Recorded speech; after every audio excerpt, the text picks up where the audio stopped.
Hi guys, welcome to Techavro. In this video, I'm gonna be showing you how to rotate in Adobe Acrobat 2024. So open your Adobe Acrobat first.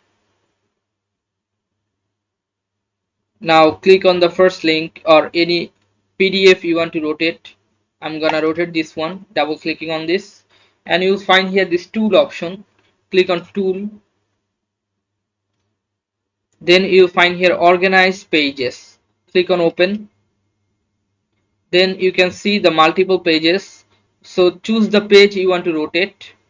I want to rotate this page, so I'm gonna click on this and it will be rotated like this. Okay, so this is how you can rotate pages in Adobe Acrobat. So guys, if you find this video helpful, then please give a thumbs up and don't forget to subscribe the channel. Thank you so much for watching the video.